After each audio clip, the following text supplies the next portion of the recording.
ആദിവാസി യുവാവിനെ കാറിൽ 1/2 കിലോമീറ്ററോളം റോഡിലൂടെ വലിച്ചിഴച്ച് യുവാക്കളുടെ കൊടും ക്രൂരത. പിന്നാലെ ആദിവാസി സ്ത്രീയുടെ മൃതദേഹം കൊണ്ടുപോകാൻ സർക്കാർ വകുപ്പ് ആംബുലൻസ് നിഷേധിച്ചതും ശ്മശാനത്തിലേക്ക് ഓട്ടോറിക്ഷയിൽ കൊണ്ടുപോകേണ്ടി വന്നതും കേരളത്തെ വീണ്ടും നടുക്കി. 2 സംഭവമുണ്ടായത് വയനാട്ടിൽ പട്ടികവർഗ ക്ഷേമ മന്ത്രി OR കേളുവിന്റെ സ്വന്തം മണ്ഡലത്തിൽ.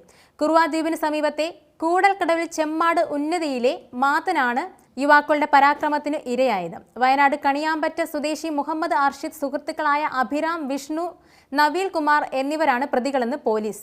ഇന്നലെ ഉച്ചയോടെ KL 52H 8733 മാരുതി സെലോറിയോ കാർ കണിയാമ്പറ്റത്തിൽ നിന്ന് കസ്റ്റഡിയിലെടുത്തു. അർഷിദിന്റെ ബന്ധുവിൻ്റേതാണ് കാർ. ഞായറാഴ്ച വൈകിട്ട് 5 മണിയോടെ പുൽപ്പള്ളി റോഡിലെ കൂടൽക്കടവിന് സമീപമായിരുന്നു സംഭവം. മാതൻ ഗുരുതര പരിക്കുകളോടെ വയനാട് മെഡിക്കൽ കോളേജിലാണ്. ശരീരത്തിൽ മുഴുവൻ ഭാഗവും റോഡിൽ ഉരഞ്ഞതുകൊണ്ട് തൊലി പാടെ പോയി. കാലിന്റെ 2 ഉപ്പൂറ്റിയും തേഞ്ഞ് മാംസം പുറത്തായി. നടുവിനും ഗുരുതരമായി പരിക്കേറ്റു.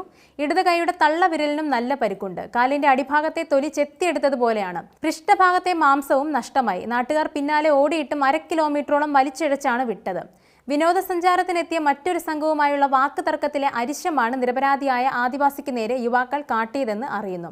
ഒരു സംഘം യുവാക്കൾ വെയിറ്റിംഗ് ഷെഡിന്റെ മുന്നിൽ കാർ നിർത്തി തെറിവിളികളോടെ പരാക്രമം തുടങ്ങി. വിവരം തിരക്കാൻ കാറിന്റെ അടുത്തേക്ക് മാതൻ ചെന്നു. മാതന്റെ ഇടത് കൈ കാറിന് മുന്നിലെ ഡോറിലായിരുന്നു. യുവാക്കൾ ഡോർ ശക്തിയോടെ അടച്ച് കാർ മുന്നോട്ടെടുത്തു. മാതന്റെ പെരുവിരൽ ഡോറിനുള്ളിലായി. കാറിൽ ഒരാൾ കയ്യിൽ പിടിച്ച് ശക്തിയായി വലിച്ചിഴച്ച് കൊണ്ടുപോവുകയായിരുന്നു.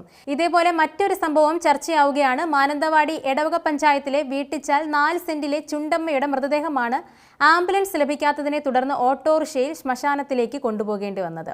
ബന്ധുക്കൾ പട്ടികവർഗ വകുപ്പിനോട് ആംബുലൻസ് ആവശ്യപ്പെട്ടിരുന്നു. ഏറെ സമയം കാത്തിട്ടും എത്തിയില്ല. തുടർന്നാണ് ഓട്ടോറിക്ഷ വിളിച്ചത്. പിൻസീറ്റിൽ 2 പേർ ഇരുന്ന് മൃതദേഹം മടിയിൽ കിടത്തി ഓട്ടോറിക്ഷയുടെ പുറത്തേക്ക് ശരീരഭാഗങ്ങൾ തള്ളി നിൽക്കുന്ന അവസ്ഥയിലായിരുന്നു അന്ത്യയാത്ര. സംസ്കാരം ഉൾപ്പെടെയുള്ള ആവശ്യങ്ങൾക്ക് പട്ടികവർഗ വകുപ്പ് സൗജന്യമായി ആംബുലൻസ് ഒരുക്കി നൽകേണ്ടതാണ്. കുറ്റക്കാർക്കെതിരെ നടപടി ആവശ്യപ്പെട്ട് UDF പ്രവർത്തകർ മാനന്തവാടി ട്രൈബൽ ഡെവലപ്മെന്റ് ഓഫീസിന് മുന്നിൽ ഉപരോധ സമരം നടത്തി. ഇത്തരം കൊടും ക്രൂരതകൾ ആദിവാസികളോട് മാത്രമാണെന്നും അവർക്കെങ്ങും രക്ഷയില്ലെന്നുമാണ് T പത്മനാഭൻ പറയുന്നത്. മാനന്തവാടിക്കടുത്ത് കുറുവ ദ്വീപിലെ കൂടൽക്കടവിൽ കൂലിപ്പണിക്കാരനായ മാതൻ എന്ന ആദിവാസിയെ കാറിൽ വലിച്ചിഴച്ച് കൊണ്ടുപോയ സംഭവം പരിഷ്കൃത സമൂഹത്തെ ഏതെങ്കിലും രീതിയിൽ ചിന്തിപ്പിക്കുമെന്ന് എനിക്ക് തോന്നുന്നില്ല.